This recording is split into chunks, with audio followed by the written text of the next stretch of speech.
Hey guys, this is Chris Trades. We're back with another live trading recap, and today I'm going to be showing you a trade that I took on gold futures. And I was actually live with over 30, 40 people. I'm going live with legacy funded futures as well as on the YouTube channel, my other YouTube channel.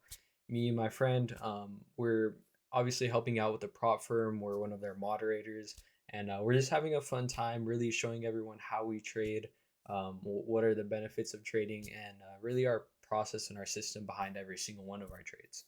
So let's get straight into the video. First of all, let's see what we're dealing with, what we're looking at. So on gold, here was kind of my overall bias, and let me just remove everything off the chart. So we have all of this trend line liquidity, and I'm not going to draw it out like that because obviously that's not how I trade. Um, this is what I'm looking at. So these highs, all these highs that are right up in here. So these are the three levels I was looking at. These first two, because they're right next to each other, it just stands out. It's the first high. So if we look at the 4 hour, we deliver very cleanly towards our target right here. And so when I was trading here, I'm just looking for a trade between the times of right after market open to like 11. That's really the only times I trade. So when I was entering, it was in here.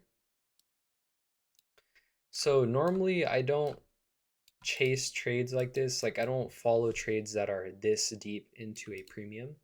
However, because of how obvious the draw is, because of how obvious I know that price is going to go there, then I'm willing to take that risk and actually go long in such a deep premium. So what does our entry actually look like? I have it right here. So this is that same thing that you were looking at um, on the 30-minute. We're delivering right here.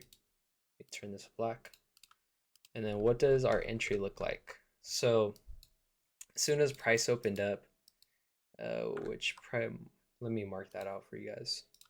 Market open is at 9:30 right here. So price comes down, it takes out all this sell side, and then we're delivering from a higher time frame fair value gap. Super obvious where price is going to go. It's obviously going to go higher. So we have accumulation, manipulation, and then we have our distribution right here. I'm able to enter as soon as we invert this fair value gap right here. I actually enter a buy. We also have an additional fair value gap right here, just added confluence. This is also, this overall structure is a breaker, but I won't get into that. So we trade up higher, have kind of a market structure shift. We hadn't hit any targets though, so I do not exit the initial entry right here. However, so we have this strong up close right here, all the way up here. And then we retrace on the 5 minute. We have two fair value gaps. We have a lower discounted fair value gap and this other fair value gap. I just combine them. It's not really that serious. But as soon as we have this candle close like this, I actually go right to break even right here. And then I just let the trade slide and then it hits our target. I let it hang out for a second and then I just exit. And you can see right here, it's a real execution, buy and then sell. So this is on a new Tradeify account. You can see right here, I have an instant funding Tradeify account just because they had a really good deal. Um, but yeah, that was my main targets right here. Going into the rest of the week, what I could expect, we're likely to retrace a little bit, maybe up to here, and honestly have the same kind of expansion, just like this. And then we'll just have to see where we go from there. But yeah, that's what I would expect from the rest of the week. We're very bullish on NQ, and it's kind of coinciding with gold right here. And I want to show you guys what my different setups look like. So that was our first scenario. This is the second scenario. I unfortunately didn't get to take a trade on it, but the overall system that I have in place would have let me had there been a good entry point, but there is not a good entry point. So we came down. This overall range right here is our, can't seem to find the marker right here. This overall area is our accumulation. We come down, we have our manipulation, and then we have our distribution. So same thing we saw on the other chart, except it's on a much higher time frame. Unfortunately, what I was waiting for was a inversion to enter on. I didn't quite get a good entry on one. So what I would have wanted to see is us like invert this one, and then what I would have done is basically gone long in here.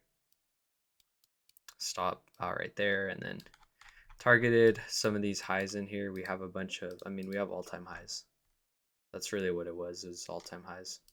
Fortunately, did not get that entry. I know a lot of people caught that overall trade because the trade idea is there, just the entry for me was not there. Had I entered all the way down here, maybe, but I was not on the charts at that time, so it is what it is. This is kind of showing you guys also, once we hit our targets, which actually we don't have more targets right there. This was my target, these highs, all-time highs. Once we hit our target, I did not really find an interest in taking any more trades, just because I feel like if you're entering anywhere up here, you're kind of chasing price. Even though, yes, it's going higher, it's a mess. You don't want to be in that. You want to be in down here. And if I don't get this scenario, if I'm not in down here, then I'm not going to get in at all up here. And so the reason why it was okay for me to enter such a overextended move on gold, we have all of this expansion down here. You look at all of the sessions, Asia expanded, London expanded. The reason why it's okay right here is just because we have these targets that have not been met yet. And when price is driving towards those targets, it's going to keep moving. When we're past the targets, like right here, then price is going to slow down and it's just going to be a choppy mess. So just long term, like that's how I survive, putting myself in the best possible scenario where I'm going to win and I'm not going to take so many losses. As soon as I took this win, I was off the charts. That's a 30-40 minute day. Like very simple, very easy. But I hope you guys learned something. Comment down below if you guys have any questions. I'll see you guys in the next one.